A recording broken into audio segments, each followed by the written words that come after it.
Good afternoon, everybody. My name is Chris Justice, and I am here again to join everyone with a little bit of employment law Q&A. So if you've got a question, maybe relates to your workplace, perhaps something you're wondering going into a work situation, or something's going on after you've already begun your job, or maybe you've been let go or you've lost your job and you're wondering sort of what your options are. Definitely get your questions in today. And as always, every time I'm on, I'll do my best to answer as many questions as I can in the time permitted. Before I get into some of the questions, though, I do want to start off the top with just a little bit of a discussion about bonuses. I get a lot of questions from people regarding whether bonuses are to be included in someone's severance package, or just whether somebody is entitled to a bonus in a particular situation. So I wanted to give a little bit of a primer on bonus payments and how they sort of relate or how they are involved in these sort of calculations or situations. So the first thing I wanted to say was that a lot of times employers will say that the bonus that the employee is receiving is discretionary, and that somehow gives the employer grounds to deny a bonus at any time on the basis that they're saying it's discretionary. But if you are in a situation where your employer has told you that the bonus is discretionary, but as a matter of fact, you have received a bonus each and every single year you've worked there, then there's a very good chance that the bonus is not discretionary, even if your employer is saying as much, and that you are entitled to your bonus. And as far as severance is concerned, the bonus is to be factored in to any severance package. You might have even signed a contract that says the bonus is discretionary.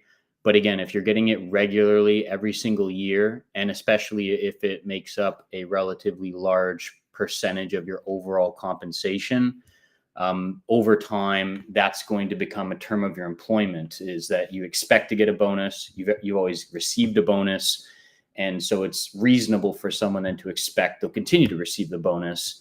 And for employers to simply say they're not giving a bonus just based on their discretion with nothing further added, they're going to be very hard pressed to establish that as a fact. So that's number one. A lot of people think if it's discretionary, it just gives the employer the out no matter what the situation is. But if it's a regular and essential part of your employment compensation, then that's going to be something you as an individual can use as leverage to try either to get a bonus that you've already earned, or to try and factor the bonus payment in when it comes to calculating what your severance is. And employers, as I say, simply can't just take this away arbitrarily. So that's number one. Number two, if you do have a bonus taken away from you, if a bonus is revoked, or your employer has eliminated bonuses, for instance, and again, it makes up a big percentage of your compensation, by your employer taking away a bonus from you, that can lead to or constitute a constructive dismissal. Constructive dismissal being where there's a significant change made to your employment that you don't agree with, that you don't consent to. And then that can lead you to go down the path of chasing the company for severance. Constructive dismissal in the eyes of the law is very much similar to a termination.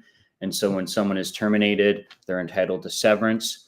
So if you can prove that there's a constructive dismissal by way of an employer taking away your bonus, then that may give you the option to stand your ground and say that as a result, your employer has effectively terminated the employment situation and that you're owed severance. I would say that if we're talking about how much a bonus needs to be for it to be taken away and considered a constructive dismissal, you're looking at least sort of in the ballpark of 10 to 20% of your wages. So for instance, if you're making $100,000 a year and 20 of that is your bonus, and that gets taken away from you unrightfully or unlawfully, then that's what can lead to a constructive dismissal. If, let's say, your bonus is only $1,000 a year and you're making $100,000 a year overall, then the employer taking that bonus away just on the basis of it representing a much more relatively modest amount of your overall income, it's going to be harder to prove a constructive dismissal. but definitely revoking or eliminating bonus payments can constitute a constructive dismissal. So that's number two. There's a lot of situations as well that I've encountered where people have actually earned their bonus. So for instance, they will get a bonus, let's say for the performance over the calendar year from January to December, and they work that whole time, they earn the bonus, but then they get let go just before the bonus gets paid out, usually in the first quarter of the following year. That's another leverage point that I think a lot of individuals have, where they're able to say that, look, I've worked out the entirety of the year. I've earned the bonus based on the metrics or the calculations of how you get the bonus. And now you guys are essentially refusing to pay the bonus to me because you've let me go maybe a month or two before it was to be paid out. So that's another scenario where employers are going to be a lot more hard pressed to prove and succeed in proving that the bonus shouldn't be paid out, is when you've actually worked out that entire time, you've earned the bonus, and the only thing remaining is now just a payout date. So that's another one where you typically will still be owed that bonus because you have earned it. And unfortunately, a lot of employers take away these bonuses either inadvertently or ignorantly, but also sometimes intentionally. I've seen cases where a bonus gets paid out in March of every single year for the previous calendar year, and then someone's let go in late February, and the employer is saying, well, because you weren't here for the following week or two when the bonus got paid out, you're not going to get it. That's where employee leverage, where your leverage is going to come into play, and you're going to have a strong argument to say that you should be getting that bonus, even if you weren't technically there on the day that it was paid out. So much like the revoking or eliminating a bonus payment can be considered a constructive dismissal, also in this particular instance, that arguably would also be a constructive dismissal too. Fourth thing on bonuses is that, and I kind of alluded to this earlier, but severance packages should include pretty much all aspects of someone's compensation. So a lot of times you may be let go and you may think that you're being given a fair package. Maybe it's a year, maybe it's 2 years, maybe a year and a half worth of severance. But then you notice that nowhere in that calculation of your severance package is the bonus. And so they may just end up giving you a severance package based on your base wages only. Maybe they continue your benefits for some period of time, but then they leave out the bonus, or they leave out the pension, or they leave out the stock options. There's a lot of things that companies will leave out. And your goal as an individual, if you've been let go, is to make sure that you are given a fulsome severance package, that you're made whole. I always sort of envision the scenario where, if they had still worked at the company, say they weren't let go and they just happened to work for the next year or 6 months or however, what would that employee have received? Had that happened, they're still there. Presumably they would have still got their base pay, still would have got their benefits, probably would have got a bonus. As I say, there could be other items like pension, car allowances. So you want to kind of imagine that scenario. Like, had I not been let go and had I been given another 6 months or a year to work with this company, what would I got? What would I have received if I'd been in that scenario? And that's kind of how you want to view the severance package, to make sure that it includes everything, like I say, on a fulsome basis. The last thing I'll say on bonuses before I get into some of the questions is that there are nonetheless some circumstances where a contract that you've signed can limit your bonus entitlements. So I've mentioned before that if there's a contract stating that the bonus is discretionary, doesn't necessarily give companies the out to just deny a bonus whenever and however they want. But there can be some more specific language put in the employment agreement or the bonus plan that could potentially remove your entitlement to bonuses. So it's not 100% guarantee that you're going to get the bonus. And even if you've signed a contract, there's a good chance that you're still going to receive your bonus, or at least still be entitled to your bonus.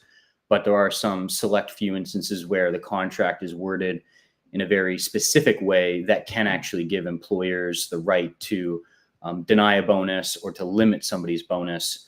So in these cases, and in general, I always say, you want to send us your employment contract, you want to send us your bonus plan, so we can look at the language in the contract and confirm whether or not there's any language that would actually limit your rights, or if there's language in there, but it doesn't actually limit your rights. And that's a huge thing, because you could be throwing away tens of thousands, if not more, just on the bonus component alone.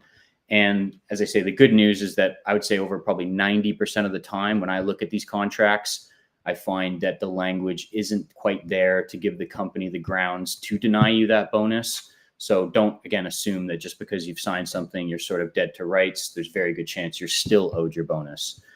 But with that said, I'll get into some of the questions. I see they're coming in here. So I've got one from Peter on YouTube who is saying that if they're put on a medical leave of absence due to their workplace, do they have to go back, or are they able to find a new job elsewhere? So Peter, it would depend partially on why you were put on a medical leave and what it was about the workplace that resulted in you going on that leave. So one example would be someone is continually harassed at the workplace. No investigation is done. Lots of complaints are made. Company basically just brushes it all under the rug. And then because of the harassment and the impact it had on you, you've now been forced to take a medical leave. You may be in a scenario there where you don't have any obligation to go back based on the history of what had happened before. And you could actually treat you going on a medical leave of absence as being a termination, again, depending on why you went on the leave, and potentially go after that company for full severance. And you don't necessarily have to go back. You can either way find a job elsewhere. There's nothing necessarily preventing you from doing that. But the question is, if you go and find a job elsewhere, are you eliminating the potential for you to get some severance from the place that you left? So I would say before you tell your employer that you're not coming back or that you're looking for another job or anything along those lines, I would first say give us a call so we can sort of fully assess the circumstances that led to you taking the leave. And then we can outline a number of options that you'll have as far as whether you can not simply return and go after them for severance, or whether you may not have that ability and there actually may be an expectation on you to go back to work once you're capable of doing so, assuming you're able to get better and get back to where you were before going on the medical leave. So it'll just come down, as I say, to the circumstances regarding the leave, and that'll sort of give you a sense of what your options are. And whether or not, there's an obligation to go back or not, and also to what extent your new job may impact either way your ability to collect severance from this employer. But thanks, Peter, for your question. Definitely give us a call so we can kind of flesh that out a bit more for you. We've got another question in from Corey on YouTube, who's saying that their employer says that they're working with an employment lawyer in Vancouver for severance and working notice, but it's been 2 months. Can an employment lawyer help an employee with this still employed? Yes, absolutely. Employment lawyers can help when it comes to delay. Unfortunately, if you don't get a lawyer involved and you're just dealing with it yourself or trying to negotiate a severance package, employers sometimes don't take you as seriously. They can be a bit more stubborn in terms of their view of the matter, and they can potentially just try to drag things out, hoping that maybe you get a job somewhere else and then they can kind of save themselves with that. But when an employment lawyer gets involved, usually there's more of a serious tone. There's more risk that a lawsuit could occur later on. And so I think that's partially why employers and their lawyers will, in a lot of cases, respond more favorably to a lawyer themselves getting in touch with them. Maybe a lawyer's making some threats that if you don't give a fair package, they may end up suing the company. So all of this can definitely factor in trying to get a response quicker and more efficiently than if someone were to do it themselves. So yeah, Corey, I would say if you're just getting the runaround and they're taking a long time to get back to you, consider giving us a call. We can jump in. We can apply more pressure to them. They'll, of course, know who we are since we operate pretty much on a national basis. And like I say, a lot of times that'll give you more leverage and some more power in terms of hopefully getting what you want without having to get stuck into some litigation battle or without having things get stretched out over a period of several months. Got another question in from Sir on Reddit, who's saying that they weren't given an employment contract. They were not also given any common law severance, and they've been wrongfully dismissed. Do I have a duty to mitigate to get similar work? So number one, it's good that you weren't given an employment contract or that you signed an employment contract, in the sense that if you had, that could have limited your potential for common law severance. So if you haven't signed a contract, that will open up back again the potential you have to get common law severance, which in a lot of cases is going to be much, much greater than whatever the employer is offering you initially. And so in that sense, it looks like in general, you've got some leeway there, and it probably makes sense to push for more severance depending on what's being offered. So that's number one. Number two, the question of whether or not you have a duty to mitigate. There is a general obligation for those who lose their job, who get let go, or maybe who have been constructively dismissed. Once they've been let go, there is a general obligation to go out and look for similar work. So not just any job, but if you're, say, a lawyer and you lose your job, the expectation would be to go out and look for another lawyer job that pays the same sort of duties, that kind of stuff.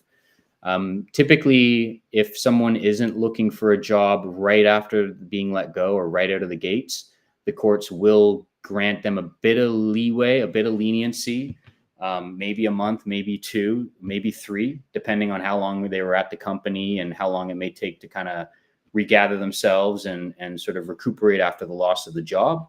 But at some point, for sure, there's going to be more of a focus on that person's job search efforts. And if they don't give reasonable efforts to look for work, there have been cases where employers, or rather where judges will give employees less severance.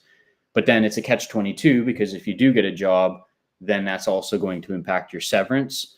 So I would say, sir, if you've got some more information for us, maybe the contract, if there is anything, or just communications between you and your employer about severance and about duty to mitigate, definitely give us a call. But people should know that if they get a job very soon after they've lost their previous job, that can definitely impact severance, but also going several months, maybe a year, maybe longer, without looking for any job can also affect severance. So it can depend on each situation, case by case, but give us a call if you have any further questions, and we can kind of flesh out maybe what the best course of action for you to be is, if the goal is to essentially maximize the severance package as much as possible. I've got another question from Win on YouTube, who's asking, what is considered an illegal termination? So illegal termination would be definitely something where there's discrimination. So if I've lost my job because of the color of my skin or my sexual orientation or gender, that's going to be a breach of human rights laws, legislation, and that's going to be deemed illegal. So that would be one example. Another illegal termination would be where someone maybe isn't discriminated against, but they're let go and they're not given the severance that they're owed. Especially if it's owed under the employment standards legislation versus the common law. So that's what we consider a wrongful dismissal, where an unfair severance offer is given. So depending on the word illegal and how you're using it, that could be another example. And then there's other examples of illegal terminations just in the sense of the manner that the person was dismissed. So it's not just enough to pay somebody their fair severance package. It can be illegal, so to speak, to terminate someone in bad faith. You know, maybe you have accused somebody of, doing something egregious, but it's completely without merit. There's no basis for it at all. And that would also be considered a wrongful termination. Nothing is illegal in the sense usually of the criminal aspect, but in terms of civil liability, civil legal issues, there are a number of different ways that courts have deemed something to be a wrongful termination. And usually that, again, has to do with the money that's been paid out after the termination or the manner in which the person was dismissed. Certain reasons, depending on what they are, as I say, can be potentially illegal. Got another question in from Sir on YouTube, who's asking, can ultimate limitations apply to a wrongful dismissal discovered after 2 years? Generally speaking, no.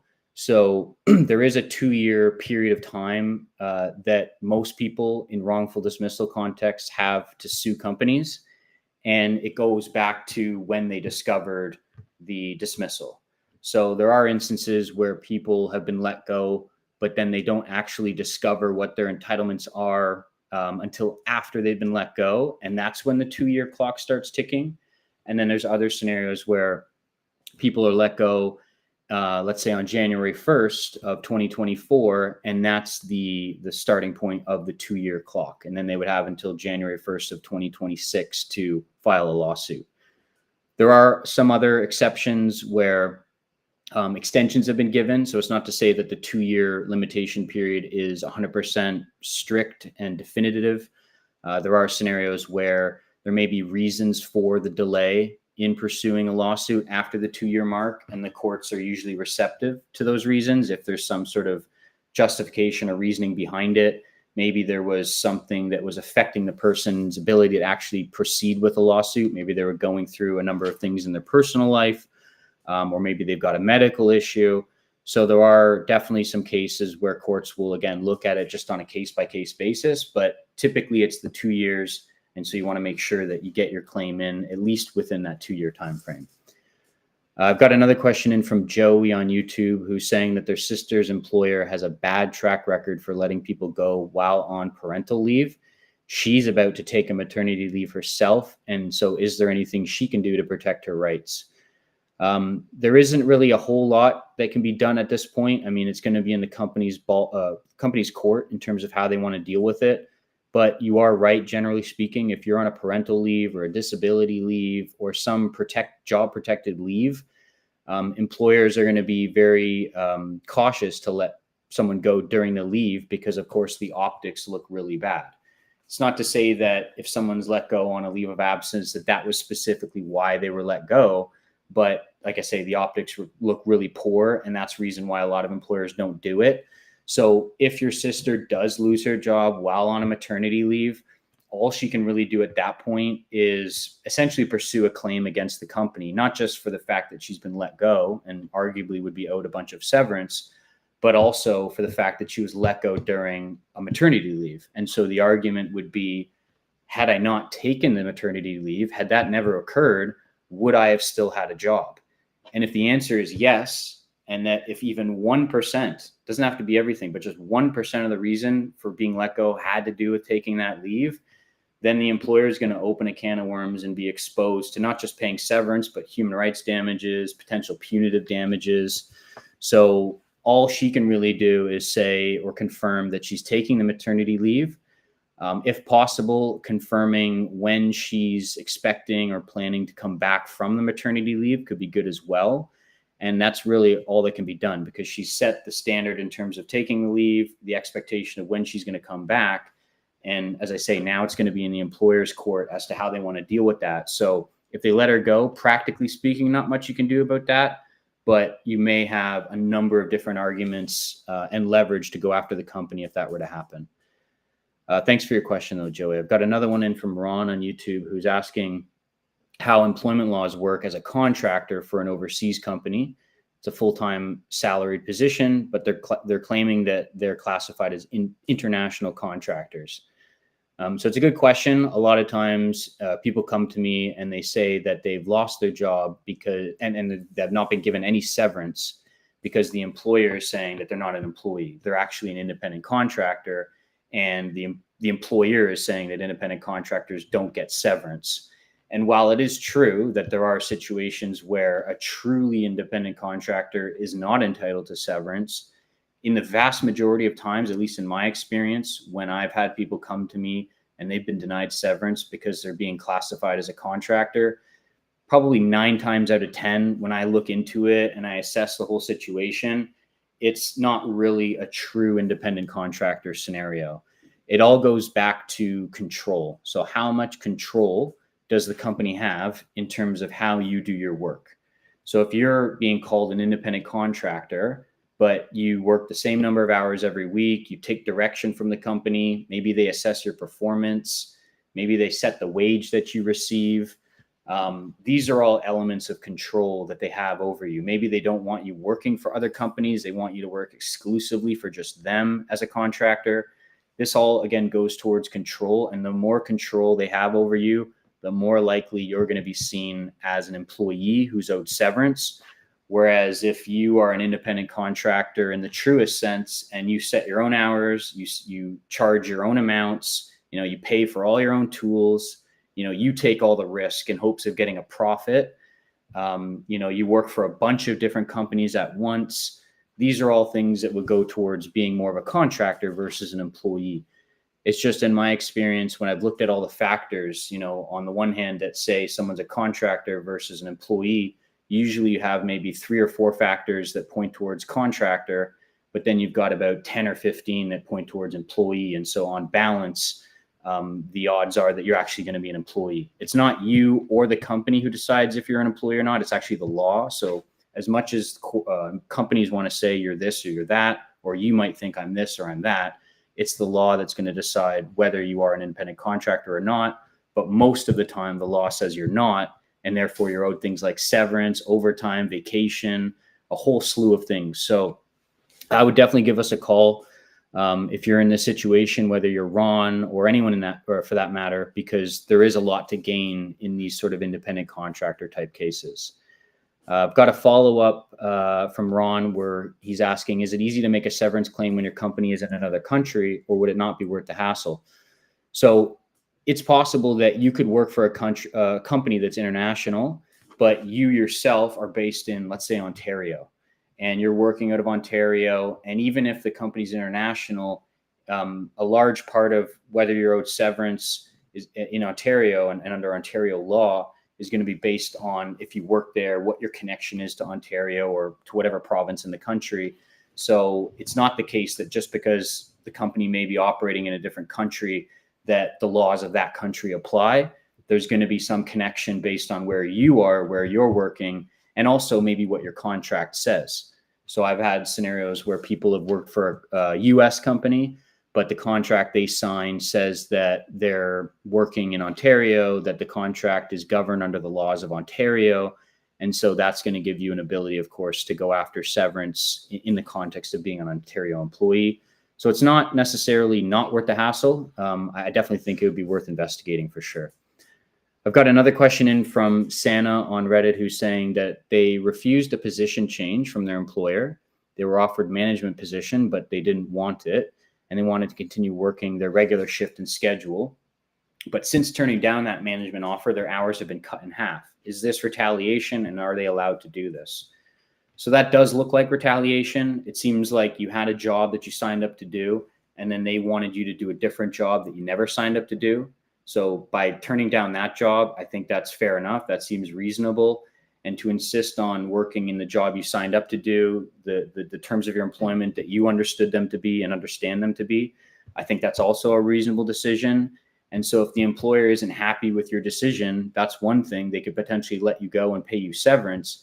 But to retaliate against you or to act in some sort of reprisal way by cutting your hours, especially cutting them in half, that's going to constitute a constructive dismissal. They're not allowed to do it. That would be a breach of your employment terms, and you now would have rights to go after them for severance, your full severance if you wanted it. The only other option may be to potentially have them back off and give you your regular shift and schedule. But if not, then I think you have options. And so those could be potentially significant, because depending on how long you've been at this company, you might be owed upwards of 2 years of severance. So give us a call. I think that's another good one to chat with us about, just so we can make sure that we're making sure that you communicate all the right things to your employer and not necessarily saying anything that might inadvertently affect you later on down the road. Got one more question in from Michael that I'll get to before I call it a day. I've got Michael saying a family member works for a company that has periodic layoffs, and they were just laid off. Is this considered a dismissal without cause, and can I ask for severance? Yes, in most cases, even if you're put on a temporary layoff, that is deemed to be a termination in the eyes of the law.